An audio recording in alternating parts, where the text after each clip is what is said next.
Hello, हाय, welcome, नमस्ते। ज़्यादा बातें ना करते हुए शुरू करते हैं हमारा आज का ड्रामा द किंग्स वुमेन का एपिसोड नंबर 5। तो एपिसोड 5 की शुरुआत होती है एपिसोड 4 के एंडिंग सीन से, जहाँ पे हम देखते हैं कि जो हमारे महाराज यानी कि इंगजेंग होते हैं, उनके द्वारा यहाँ पे घोषणा करवाई जाती है कि जो भी गोंगसंग ली के बारे में खबर लेकर आएगा उससे मुँह मांगा इनाम दिया जाएगा। आगे का सीन हमें मार्केट का दिखाया जाता है, जहाँ पे हम देखते हैं गोंगसंग ली, जेंकाई और उनकी प्यारी सी दोस्त बिल्ली वाली। ये तीनों लोग कहीं मार्केट में आए होते हैं, तभी देखते हैं कि वहाँ पे कुछ सैनिक आते हैं और दीवार पे एक पोस्टर लगा के चले जाते हैं और चारों तरफ शोर मच रहा होता है।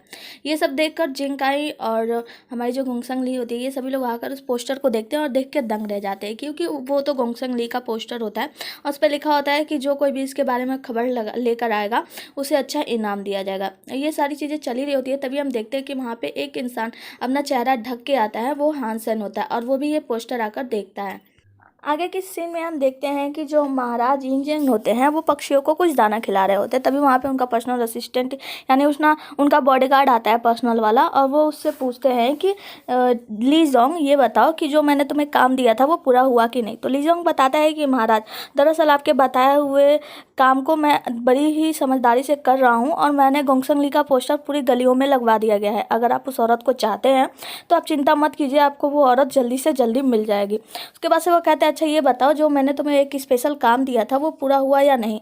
तो जो ली जोंग होते हैं वो बताते हैं कि महाराज, मैंने आपके उस काम को क्या किया है, याओ जिया को दे दिया है और याओ जिया जल्दी से जल्दी आपका वो काम कर देंगे। तो यहाँ पे महाराज कहते हैं कि याद रखना, ये मेरा स्पेशल काम है, ये काम अगर पूरा नहीं हुआ तो यहाँ पे वो इंसान मारा भी जा सकता है। तो जो ली जोंग होते हैं वो कहते हैं, जी महाराज मुझे अच्छे से पता है। आगे का सीन हमें मास्टर लू के झोपड़ी का दिखाया जाता है, यानी उनके घर का, जहाँ पे लानेयार बोलती है कि मिस गोंगसंग ली, क्या तुम सच में जाना चाहती हो मुझे छोड़कर। तो वो कहती है कि हाँ, बस थोड़ा टाइम लगेगा, मैं महाराज से मिलकर आ जाऊँगी, मैं देखना चाहती हूँ कि आखिर वो लोग मुझे क्यों ढूंढ रहे हैं। तो यहाँ पे वो लोग आते हैं और मास्टर लू के पास आते हैं। तो मास्टर लू कहते हैं कि आप लोग को पता है कि महाराज आप लोग को क्यों ढूंढ रहे हैं, मतलब महाराज की आर्मी आप लोग को क्यों ढूंढ रही है। तो यहाँ पे सब लोग सिर्फ यही कह रहे होते हैं कि पता नहीं, शायद इस वजह से उस वजह से, लेकिन मुझे पता नहीं है कि दरअसल वो लोग मुझे ढूंढ क्यों रहे हैं। तो यहाँ पे जो मास्टर लू होते हैं वो उन्हें कहते हैं कि ठीक है, मैं एक नाम बता रहा हूँ, मिस्टर तियान से जाके आप लोग मिल लेना, उनसे मेरा बहुत ही अच्छा रिलेशन है, आप लोग जाके वहाँ मिल लेना, मुझे पक्का विश्वास है कि वो आपकी मदद ज़रूर करेंगे। तो आप लोग अपना ख्याल रखना और ध्यान से जाना और पता करके जल्दी आ जाना। तो यहाँ पे जो गोंगसंग ली होती है कहती है कि आपका बहुत बहुत धन्यवाद, हम लोग जाते हैं और जल्दी ही पता लगा के आते हैं कि आखिर बात क्या है, और हम लोग जल्दी ही लौटेंगे, आप लोग ध्यान रखिएगा अपना।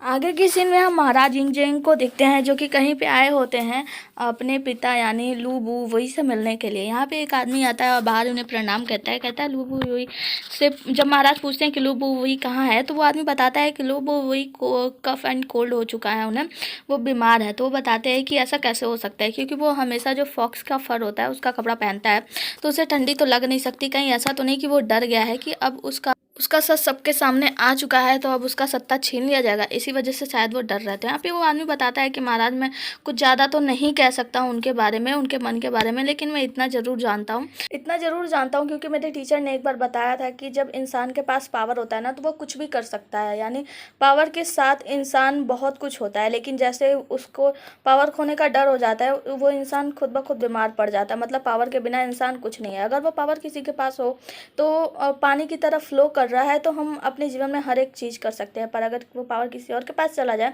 तो हम पावरहीन हो जाते हैं, यानी बेकार हो जाते हैं पूरी तरीके से। तो यहाँ पे जो महाराज होते हैं कहते हैं कि हाँ तुमने बात तो सही कही है, पते की कही है, अच्छा बताओ तुम्हारा नाम क्या है।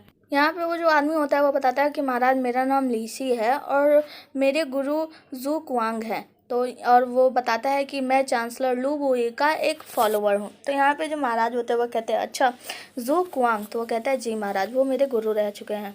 जो वो आदमी होता है वो यहाँ पे कहता है कि महाराज मुझे ऐसा लगता है कि जो आप है वो बहुत ही ज़्यादा एम्बिशियस है। तो वो कहते हैं एम्बिशियस, मेरी क्या एम्बिशन है क्या तुम बता सकते हो। तो यहाँ पे वो आदमी कहता है मुझे ऐसा लगता है कि आप पूरी दुनिया जीत कर पूरी दुनिया पे राज करना चाहते हैं। तो यहाँ पे महाराज कहते हैं एक्सीलेंट, तुम तो बहुत ही ज़्यादा समझदार हो, तुम्हें तो सारी बातें पता है। यहाँ पे महाराज कहते हैं ठीक है, मैं तुम्हें असाइन करना चाहता हूँ और मैं तुम्हें बता दूँ कि तुम मेरा साथ देने वाले हो 6 राज्यों को जीतने में, मतलब उनका सफाया करने में तुम मेरा साथ देने वाले हो। तो यहाँ पे वो आदमी कहता है कि महाराज इसमें कोई बड़ी बात तो नहीं है, मैं आपका साथ दे सकता हूँ, पर आप एक बात हमेशा याद रखिएगा कि जब मंत्री राज्य चलाता है यानी मंत्री के हाथ में पावर होता है ना, तो राजा हमेशा कंट्रोल में रहता है, और अगर राजा कंट्रोल करता है तो मंत्री क्या बड़ी बड़ी हस्तियाँ भी कंट्रोल में रहती है। तो यहाँ पर महाराज को उनकी बातें बहुत ही ज़्यादा अच्छी लगती है। तो महाराज कहते हैं कि ठीक है, तो अच्छी बात है। तभी वहाँ पे एक दूसरा इंसान आता है, वो कहता है कि महाराज चांसलर लू बुई अब यहाँ पे पहुँच चुके हैं, वो बस आपसे मिलने के लिए अभी आ रहे हैं। तो कहते हैं महाराज कि नहीं, रहने दो, अब उसकी कोई ज़रूरत नहीं है, क्योंकि मैं जो कुछ भी चाहता था वो मुझे मिल गया। और फिर वहाँ से उठ के चले जाते हैं। आगे की सीन में हम देखते हैं जिंगकाई और गुंगसंग ली को, जो दोनों की महाराज से मिलने के लिए जा रहे होते हैं। तभी हम देखते हैं रास्ते में कुछ सिपाही मिलते हैं और उनसे पूछते हैं कि हेलो, तुम दोनों कहाँ जा रहे हो और कौन हो तुम दोनों। तो यहाँ पे जिंगकाई कहता है कि ये मेरा भाई है और हम दोनों एक शादी में जा रहे हैं हांगदान में। तो यहाँ पे वो जो सिपाही होता है वो कहता है क्या तुम सच बोल रहे हो, मुझे तो ऐसा लगता है कि ये कोई लड़की है, कुछ अजीब तो नहीं है। तो वो कहता है नहीं नहीं, हम दोनों भाई हैं और हम एक शादी में जा रहे हैं हांगदान से, हमारे लिए एक मतलब इन्विटेशन आया है। तो वो आदमी जाने नहीं देता, सैनिक कहता है सही बात है। तो यहाँ पे जो जिंगकाई होता है ना, वो उन्हें कुछ पैसे देता है, उसके बाद से सैनिक मान जाता है। अभी सैनिक माना ही हुआ था, वो लोग वहाँ से निकलने वाले थे, तभी वहाँ पे एक दूसरा सैनिक आता है जो कि पर्चा लिया होता है गुंगसंग ली की तस्वीर का, और वो गुंगसंग ली को ढूंढ रहा होता है। तो यहाँ पे वो पूछता है कि तुम दोनों कौन हो। तो जिंगकाई बताता है कि ये मेरा भाई है और हम लोग खानदान में शादी के लिए जा रहे हैं, वहाँ पे एक सेरेमनी है शादी की, तो वहीं जा रहे थे। यहाँ पे वो जो सैनिक होता है वो कहता है क्या तुम सच बोल रहे हो, मुझे तो ऐसा लगता है ये कोई लड़की है, हाथ ऊपर करो। तो यहाँ पे जो हमारा जिंगकाई होता है वो कहता है नहीं महाराज, ये मेरा भाई है और ये एक लड़का है। और यहाँ पे वो जो आदमी होता है ना, वो बार बार तस्वीर देख रहा होता है। और फिर यहाँ पे हम देखते हैं कि वो जो आदमी होता है वो गुंगसंग ली को टच करके छू कर देखने जाता है कि कहीं ऐसा तो नहीं कि ये कोई लड़की है। तभी यहाँ पे हम देखते हैं जिंगकाई और गुंगसंग ली जो होते हैं वो उस सैनिक को हाथ मार के वहाँ से भाग जाते हैं। आगे की सीन में हम महाराज को देखते हैं कि कहीं जगह पे जा रहे होते हैं, अंदर आ रहे होते हैं। तभी वहाँ पे एक खबरी आता है, उन्हें खबर देता है, कहता है कि महाराज आपके लिए एक अच्छी खबर है। तो कहते हैं कि हाँ बताओ क्या हुआ। तो कहते हैं महाराज जो हमारी महारानी है ना, यानी आपकी ग्रैंड दादी, यानी आपकी जो दादी है ना, उन्होंने महारानी डोंगर को यहाँ पे ज्ञान महल में वापस बुला लिया है और वो यहाँ पे एक सेरेमनी अटेंड करने वाली है। तो यहाँ पे जो महाराज होते हैं वो थोड़े से हैप्पी होते हैं और कहते हैं कि अच्छी बात है, याद रखना कि मैं कुछ भी खो नहीं सकता अपनी ज़िंदगी में। तभी हमें एक फ्लैशबैक दिखाया जाता है जहाँ हम देखते हैं कि वो जो दादी माँ होती हैं यानी ग्रेट ग्रैंड एम्पायरस जो होती हैं ना, वो ना यहाँ पे जो हमारी महारानी डोंगर होती है, यानी जो महारानी डोंगर होती है उनको सज़ा दे रही होती है, क्योंकि उन्हें पता चल गया होता है कि इनका बाहर से चांसलर लू बुई के साथ अफेयर है। तो यहाँ पे हम देखते हैं 2 छोटे छोटे बच्चे होते हैं जो कि महारानी के होते हैं, मतलब डोंगर महारानी के। तो ये कहते हैं कि बेटा देखो, तुम्हें जो करना है वो करो, क्योंकि तुम अब एक राजा हो तो तुम अपनी इस माँ को अपने साथ रख नहीं सकते। तो यहाँ पे जो महाराज होते हैं वो आदेश देते हैं सैनिकों को कि इन छोटे छोटे बच्चों को यहाँ से लेकर जाओ और कैद खाने में डाल दो। यहाँ पे जो महारानी डोंगर होती है वो राजा का पैर पकड़ती है और कहती है कि देखो ये तुम्हारे भाई बहन है, तो प्लीज़ इनको ऐसी सज़ा मत दो। यहाँ पे जो राजा होते हैं कहते हैं कि अगर मैं नॉर्मली कोई इंसान होता ना, नॉर्मल इंसान होता तो मैं इन लोगों को ऐसी सज़ा नहीं देता और मैं इन सबको अपनी फैमिली मानता, लेकिन याद रखो मैं एक राजा हूँ और मैं ऐसा नहीं कर सकता। उसके बाद से सैनिकों को आदेश देते हैं, सैनिकों ले जाओ महारानी डोंगर को यहाँ से। आगे की सीन में हम जिंगकाई और गुंगसंग ली को देखते हैं जो कि भागते भागते एक जगह पे पहुँचते हैं जहाँ पे उन्हें कुछ घर दिखाई देता है। तो यहाँ पे जो हमारा जिंगकाई होता है वो कहता है गुंगसंग ली वहाँ पे हमें कुछ घर दिखाई दे रहा है, तो क्यों ना हम चल के वहाँ पे थोड़ी देर आराम कर ले, जब तक आर्मी नहीं आती है तब तक आराम करते हैं, फिर वहाँ से निकलेंगे। तो यहाँ पे जो गुंगसंग ली होती है वो कहती है कि हाँ चलो ठीक है चलते हैं। वहाँ पे जाके ये लोग आराम कर रहे होते हैं और आग वाग जलाए होते हैं, आग वाग सेक रहे होते हैं। तभी हम देखते हैं कि वहाँ पे आर्मी आ जाती है और आर्मी के डर से ये लोग तुरंत आग बुझा देते हैं। वहाँ पे खड़े होकर देखते हैं, ये लोग अपनी तलवार तैयार करते हैं, लेकिन आर्मी वहाँ से किसी भी तरह चली जाती है। उसके बाद इन दोनों का इमोशनल बातें शुरू होता है, जहाँ पे इमोशनल टैग में ये लोग बातें करते हैं कि जो जिंगकाई होता है वो कहता है कि ये सब मेरे कारण ही हुआ है, अगर मैं आर्मी वालों से लड़ाई ना मोल लेता तो शायद ऐसा ना होता, तुम मेरी वजह से सफ़र ना कर रही होती, तुम्हें ठंड लग रही होगी ना, तो ये लो मेरा कोट पहन लो। तो यहाँ पे जो हमारी गुंगसंग ली होती है वो कहती है कि नहीं नहीं मुझे ठंड नहीं लग रही है, ठीक है। तो वो कहते हैं नहीं, अगर मेरी वजह से तुम्हें सर्दी लग गई तो मैं अपने आप को कभी माफ़ नहीं कर पाऊँगा। तो यहाँ पे जो गुंगसंग ली होती है वो कहती है कि ऐसी बात नहीं है, तुम खुद को दोष मत दो, ये सब पता नहीं क्यों हो रहा है और पता नहीं महाराज क्या चाह रहे हैं, क्यों मुझे ढूंढ रहे हैं, मुझे कुछ भी खबर नहीं है। तो यहाँ पे जो जिंगकाई होता है वो कहता है कि पता नहीं क्या हुआ है, अगर ये सब ना होता तो कितना अच्छा होता। तो यहाँ पे जो गुंगसंग ली होती है वो प्यारी सी सूरत बना के कहती है कि अगर ये सब मैसअप ना हुआ होता, ऐसा कुछ ना हुआ होता, तो हम दोनों एक नॉर्मल से कपल होते। यहाँ पे जो जिंकाई होता है वो अपने मन में सोचता और कहता है, ली यार मुझे माफ़ करना, मुझे डर था कि कहीं ऐसा ना हो कि महाराज गुंगसंग जो है ना वो नाराज़ हो जाए, क्योंकि उन्होंने बहुत सारा काम हमारे ऊपर दिया और हम वो सब छोड़ के भाग जाते। अगर एक जगह हम दोनों एक नॉर्मल कपल बन के जीने चले जाते तो वो सारे चीज़ों का क्या होता। इसीलिए मुझे डर था कि कहीं ऐसा ना हो कि मैं उन्हें नाराज़ कर दूँ, इसीलिए मैं तुम्हारे साथ नॉर्मल कपल के जैसा नहीं रह सकता और मैं तुम्हें बहुत ही ज़्यादा दुख दे रहा हूँ, उसके लिए मुझे क्षमा कर देना। आगे का सीन हमें महाराज के दरबार का दिखाया जाता है, जहाँ पे एक छोटी सी सभा लगी होती है और वहाँ पे कुछ नृत्यिकाएँ, यानी क्या बोलते हैं उसको, डांसर्स, कुछ डांसर जो होती है ना वहाँ पे डांस कर रही होती हैं और कुछ लोग संगीत बजा रहे होते हैं। ये सारा चीज़ एंजॉय करने के बाद महाराज कहते हैं कि क्या आपको ये पसंद आया, ये हर्ट नहीं कर रहा है, एक तरीके से दिल को चीर देने वाला। तभी वहाँ पे जो लू बोई वही होते हैं वो खड़े हो जाते हैं। यहाँ पे महाराज कहते हैं कि आपको तो पसंद आया नहीं होगा। तभी वहाँ पे जो महारानी डोंगर होती हैं वो कहती हैं कि ठीक है अब मैं यहाँ से चलती हूँ। तो महाराज कहते हैं ठीक है जाइए, पर एक बात बताइए, आपको ज़रूरत तो नहीं है किसी आदमी की, आप कहें तो मैं आपके लिए एक नया आदमी ढूंढ दूँ। तो यहाँ पे जो महारानी होती है उनकी आंखों में आंसू आ जाती है और कहती हैं कि अच्छा तो इसीलिए आप लोगों ने मुझे वापस बुलाया है ताकि आप लोग मेरी बेइज्जती कर सकें। ठीक है, आज सच्चाई आखिर में सामने आ ही गई। तो यहाँ पे लू बुई वही को बहुत ही ज़्यादा गुस्सा आता है, मतलब बुरा लगता है उनको, और कहते हैं कि महाराज अगर आपको लाओ आई को दोष देना है तो आप डायरेक्ट मुझसे दोष दे सकते हैं, क्योंकि लाओ आई को मैंने ही भेजा था यहाँ पे और इसमें महारानी डोंगर की कोई भी गलती नहीं है। महारानी की कोई गलती नहीं है, सब कुछ मैंने किया है, आपके पिता ने। तो यहाँ पे महाराज कहते हैं पिता तुम खुद को मेरा पिता कहते हो, तब कहाँ थे जब मैं टीनेज में था, तब तुमने किसी दुनिया वालों को ये क्यों नहीं बताया कि मैं तुम्हारा पिता हूँ, और अब तुम चीख चीख के कह रहे हो जबकि मैं राजा बन गया हूँ तुम खुद को मेरा पिता कह रहे हो। तो यहाँ पे जो चांसलर लू बुई होते हैं वो शांत हो जाते हैं। यहाँ पे जो महाराज होते हैं बहुत ही ज़्यादा गुस्से में होते हैं, कहते हैं कि देखो मैं तुम्हें छोड़ूंगा नहीं, मैं तुम्हें अच्छी खासी सजा दूंगा। तो यहाँ महारानी डोंगर भी लू बुई का साथ देती है और कहती हैं कि प्लीज़ उनको सज़ा मत दो, क्योंकि उन्होंने दिल से तुम्हें अपना बेटा माना कि उन्होंने वो कुछ नहीं किया जो तुम चाहते थे, लेकिन उन्होंने तुम्हें अपना बेटा ही माना है और तुम्हें हमेशा प्यार दिया है। तो यहाँ पे वो सज़ा देने की बात करते तभी बगल से एक सैनिक आता है, कहता है कि महाराज प्लीज़ चांसलर लू बुई को कोई भी सज़ा मत दीजिए, मौत की सज़ा मत दीजिए, क्योंकि उन्होंने कोई इतना गलत काम नहीं किया है। उन्होंने कभी भी आप उनके बेटे हैं ये किसी को नहीं बताया है, वो उन्होंने अपने दिल में छिपा के रखा। तो यहाँ पे महाराज कहते हैं ठीक है, मैं इन्हें ऐसी कोई सज़ा तो नहीं दे रहा हूँ, मैं इन्हें मौत की सज़ा तो नहीं दे रहा हूँ, पर मैं चांसलर लू बुई को चांसलर के पद से हटाता हूँ और उप चांसलर बनाता हूँ, और वहाँ से चले जाते हैं गुस्से में। यहाँ पे हम देखते हैं कि महाराज चले जाते हैं और चांसलर लू बुई उनको धन्यवाद करते हैं कि उन्होंने उन्हें जिंदा छोड़ दिया, उसके लिए आपका बहुत ही ज़्यादा धन्यवाद, बहुत बहुत धन्यवाद। यहाँ पे चांसलर लू बुई कहते हैं कि दुनिया में कोई भी खुश नहीं है, आज हमारे ऊपर दुखों का पहाड़ टूट पड़ा है और ऐसा सबके साथ होता है। एक ना एक समय ऐसा आता है जब लोग बहुत ही ज़्यादा दुखी होते हैं और वही समय अभी हमारे बीच में चल रहा है। तो यहाँ पर जो महारानी डोंगर होती है वो उन्हें कहती हैं कि हाँ ये सब तुम्हारे कारण ही हो रहा है, तुमने जो कुछ भी खेल रचा है। तो कहते हैं कि हाँ ये सब मेरी ही गलती है।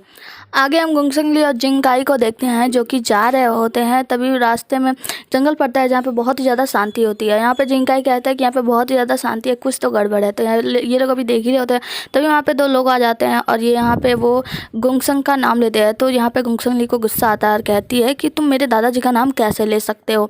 तो यहाँ पे जो जिंकाई होता है उन्हें रोकता है और कहता है कि तुम चिंता मत करो, मैं देखता हूँ क्या बात है। तो कहते हैं क्या बात है। तो यहाँ पे जो आदमी होते हैं वो कहते हैं कि कुछ नहीं, हम तो बस गुंगसंग ली को इन्वाइट करना चाहते थे एक ज़ियान पैलेस में आने के लिए और हमारे महाराज से आके वो मिल ले। तो यहाँ पे जो जिंकाई होता है उन्हें रोकने की कोशिश करता है। गुंगसंग ली कहती है कि मैं बिल्कुल नहीं जा रही। तो यहाँ पे जो आदमी होते हैं वो तैयार होते हैं लड़ाई करने के लिए और कहते हैं कि भाई याद रखना कि गुंगसंग ली को हम कोई भी नुकसान नहीं पहुँचा सकते, क्योंकि ये महाराज की आज्ञा है, पर जिंकाई को जिंदा नहीं छोड़ेंगे।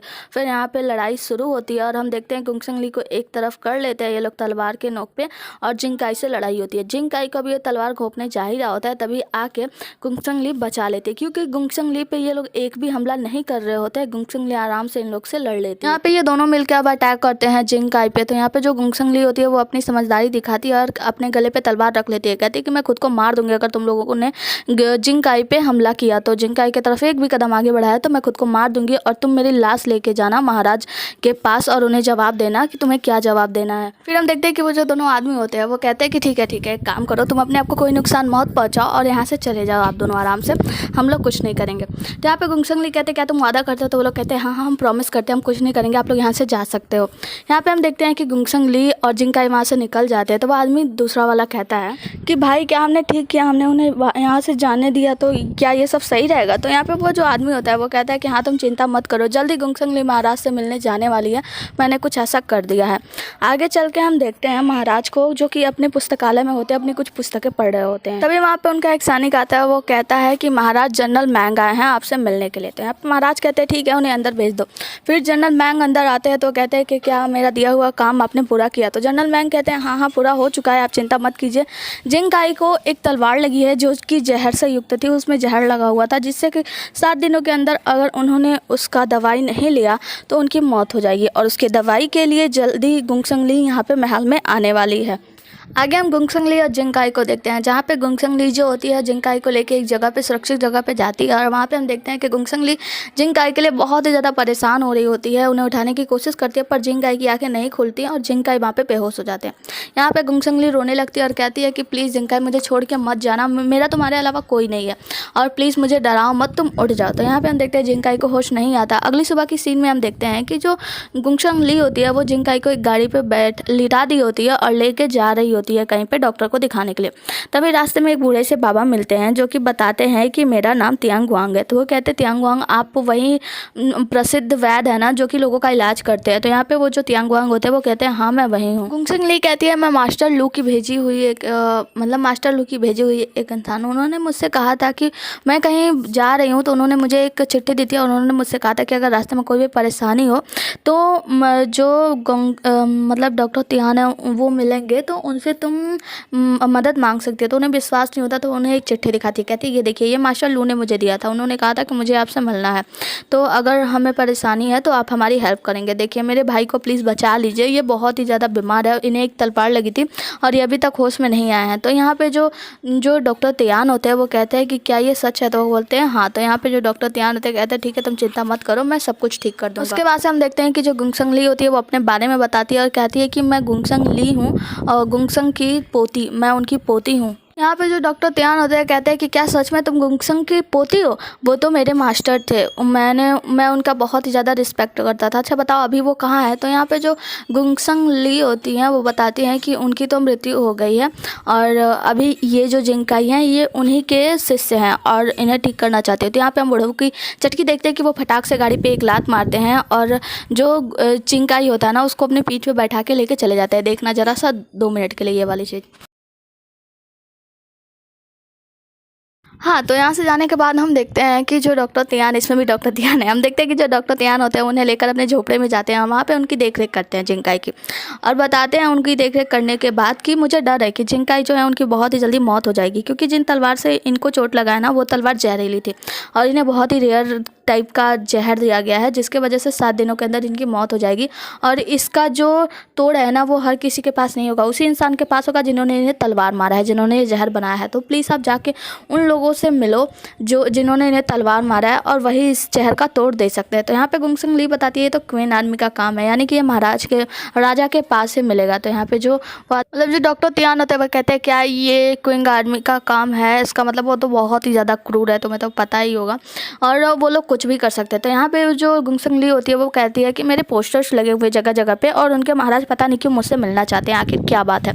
तो यहाँ पे जो बुढ़ऊ होते हैं वो कहते हैं देखो तुम समझ नहीं रही हो, असल में वो तुमसे क्यों मिलना चाहते हैं। तो यहाँ पे जो हमारी गुंगसंग ली होती है कहती है मुझे समझ नहीं आ रहा है कि वो मुझसे क्यों मिलना चाहते हैं, मैं तो बस एक ऑर्डिनरी यानी नॉर्मल सी गर्ल हूँ, आखिर वो मुझसे क्यों मिलना चाहेंगे। तो यहाँ पे जो बुढ़ऊ होते हैं वो बहुत ज़्यादा होशियार होते हैं, कहते हैं कि तुम बहुत ही ज़्यादा खूबसूरत हो, साथ में तुम्हारा दिमाग भी बहुत तेज़ चलता है, तुम लड़ाई में भी अच्छी हो, किसी पुरुष को इससे ज़्यादा अच्छा कुछ चीज़ क्या चाहिए, इसी वजह से वो तुमसे मिलना चाहता है। तो यहाँ पे जो गुंगसंग ली होती है वो कहती है अच्छा तो इसी कारण से शायद इसको चोट पहुँची है, मेरे ही कारण जिंगकाई इंजर्ड हुआ है, तो मैं कुछ ना कुछ ज़रूर करूँगी। यहाँ पे जो हमारी गुंगसंग ली होती है वो डॉक्टर तियान से कहती है कि डॉक्टर तियान आप मेरी एक बात मानिए, आप ना जिंगकाई की देख रेख कीजिए और मैं जल्दी इस दवाई का तोड़ लेकर आती हूँ। वो कहते हैं तुम कहाँ जाओगी, ऐसे कहाँ भटकोगी?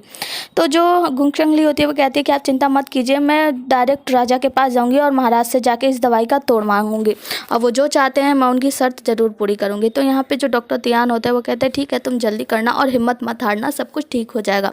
तो यहाँ पे सीन ख़त्म होता है और हम देखते हैं कि गुंगसंग ली यहाँ पे थोड़ी सी सैड भी होती है और आगे का एपिसोड आगे हम देखेंगे और अब आगे का एपिसोड जारी रहेगा, क्योंकि मेरा मोबाइल टूट गया था, इसके कारण मैं वीडियोज़ नहीं बना पा रही थी। और अब मेरे पास नया मोबाइल आ गया है, तो मैं पूरी कोशिश करूँगी कि मैं जल्द से जल्द सारी वीडियो अपलोड कर दूँ। Thank you so much. और हाँ, सब्सक्राइब करने के पैसे नहीं लगते हैं, तो सब्सक्राइब कर लीजिएगा और लाइक कर दीजिएगा, जिससे मुझे मोटिवेशन मिले और मैं ढेर सारी वीडियो ऐसे बना सकूं। थैंक यू, धन्यवाद। और बहुत बहुत सॉरी कि मैंने इतने दिनों से वीडियो नहीं डाला। चलिए ठीक है, मिलते हैं फिर। Tata, bye bye and good day. Good day साथ साथ में गुड नाइट भी, क्योंकि अभी तो रात हो चुकी है ना। ठीक है, चलते हैं, बाय बाय।